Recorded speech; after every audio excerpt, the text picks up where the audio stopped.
So, let's kick things off with a paradox. We often think of the Roman Emperor Marcus Aurelius as this legendary philosopher king, right? The last of the 5 good emperors. But here's the thing. This man, so famous for his wisdom, spent almost his entire reign battling one crisis after another.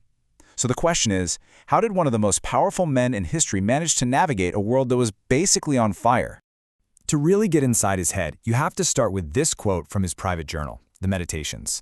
And look, this wasn't some fancy metaphor for him. He wrote these words while he was literally at war, camped out in a foreign land. This wasn't some abstract thought experiment. It was a survival guide he was writing for himself on the front lines. I mean, picture this.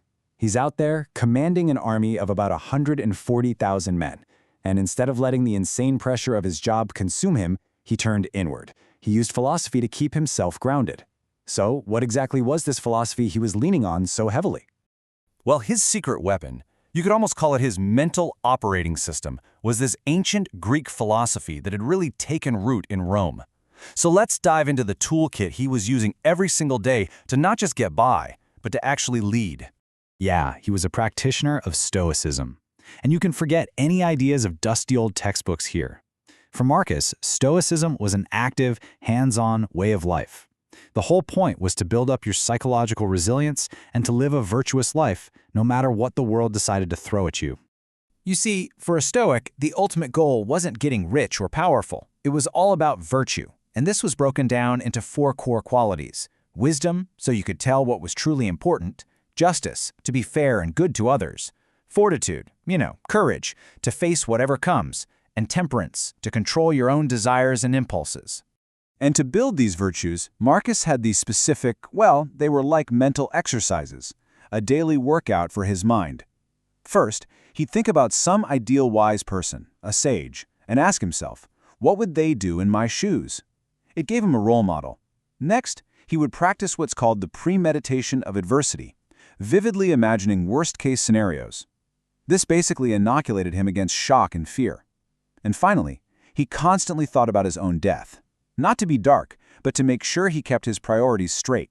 And man, did he need every bit of that training, because his time as emperor was one of the most chaotic in all of Roman history. It was just a relentless test of that philosophical toolkit. I mean, just look at this timeline. The second he gets the top job, a war kicks off in the east. Then, a horrifying plague starts sweeping through the empire. At the exact same time, a massive invasion starts up on the northern border, and, to top it all off, one of his most trusted generals decides to start a civil war. It was one thing after another, with literally no time to breathe. And that plague we mentioned, the Antonine Plague, it was a catastrophe on an almost unimaginable scale. Some historians think it might have killed as many as 1/3 of the entire population of the Roman Empire. Just try to imagine the level of fear and chaos that would unleash. So, with the empire basically on the brink of collapse, how did this Stoic toolkit actually work in the real world? This is where we see the philosophy get put into action by the man in charge. Let's start with one of the most personal and dangerous threats he ever faced, the betrayal by a man he deeply trusted, a decorated general named Avidius Cassius. So while Marcus is bogged down fighting tribes in the north, Cassius, who's the governor of Syria, just declares himself emperor. Now, this wasn't just some political squabble. This was a deep, personal betrayal that could have ripped the entire empire in two. So what would you expect an emperor to do? Go on a rampage, right? Unleash bloody vengeance.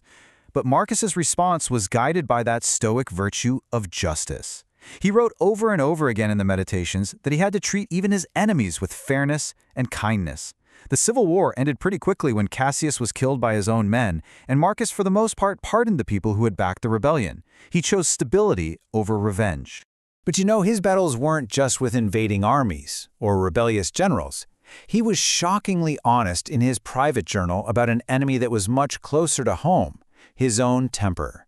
Through those mental exercises, he used Stoicism to build what he called an inner citadel.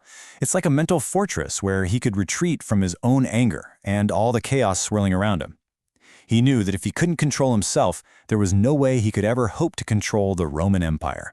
And really, this was the core of his life. On the one hand, you have the huge public duty, the wars, the politics, the ceremonies. And on the other, you have the quiet, disciplined, private reflection he needed just to get through it all. He was living in both of these worlds at the exact same time.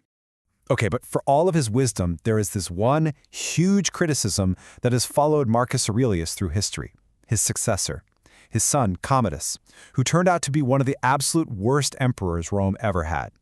So why? Why did this great philosopher king break with the recent tradition of adopting a worthy successor and instead hand the throne to his own son, who he must have known was not cut out for the job? Well, the answer isn't simple. It's messy, and it's incredibly pragmatic. His first choice, his co-emperor Lucius Verus, died. His other, younger son, also died. He even offered the job to his top general, who said no thanks. After that recent bloody civil war with Cassius, the #1 priority was a clear, stable succession, to avoid another one. The thinking was that even a bad emperor, if his claim was undisputed, was better than a war that could destroy Rome completely. He was choosing between two awful options. And honestly, that's the real key to understanding him. His legacy isn't about being perfect. Nobody is. His greatness comes from how he persevered through absolutely impossible situations with dignity, with resilience, and with a deep commitment to his principles. In the end, this one quote from his journal just sums it all up, doesn't it? He wasn't interested in talking about philosophy in the abstract. He was all about putting it into action. His life was the ultimate test of his beliefs, and it leaves us with a question for our own lives. When we're faced with chaos, do we just waste time debating what to do, or do we, like Marcus, actually try to be the solution?